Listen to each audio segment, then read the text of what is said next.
जो ओभर तरफ़ वधण जो इम्कान मौजूद है। सिंध में मौसम अज शदीद गरम और खुश्क रहण जो इम्कान ज़ाहिर किया वियो है। ख़बर अवां ताईं पहुचायूं पिया। सिंध में मौसम अज शदीद गरम और खुश्क रहण जो इम्कान मौसमियात खाते पारां जारी किया वियो है।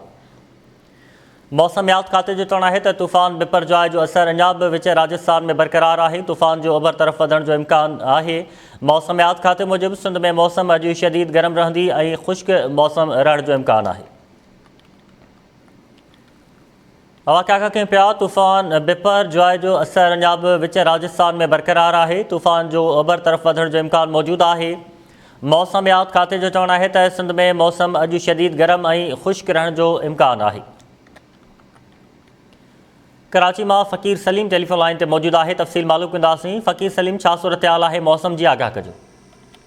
जी बिल्कुल, मौसमियात खाते पारां जेका मौसम के हवाले से ताज़ो अपडेट जारी की वही है। उन मुताबिक त हाणे जेको साइक्लोन तूफ़ान जेको बिपर हुयो उनकी बाक़ियात जेका है तो अञा मौजूद है।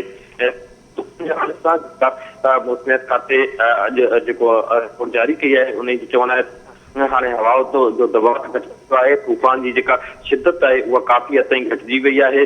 पर अञा ताईं जो तूफ़ान है बाइपर जो है वो भारत जो जेको राजस्थान वारो हिस्सो है उते मौजूद है और वो जो भारत के राजस्थान का ओभर तरफ वधी रहो है।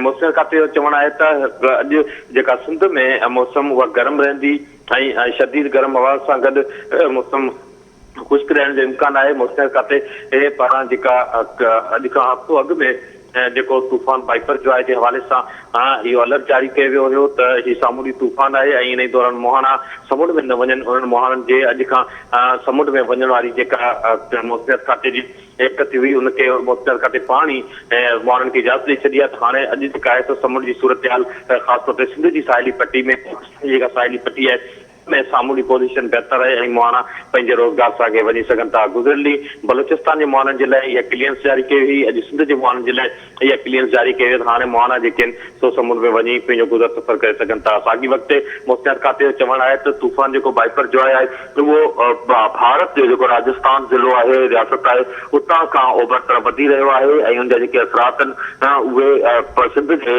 ॾाकणी पट्टी ते पवंदा जॾहिं त ॾाकणी पट्टी में मौसम गरम रहंदो ऐं मौसम गरम सां गॾु खुश्क बि रहंदो। जी वरी महिरबानी फ़कीर सलीम अपडेट करण जे लाइ। मौसम की सूरत हाल का फ़कीर सलीम असांखे आगाह कयो आहे। कराची में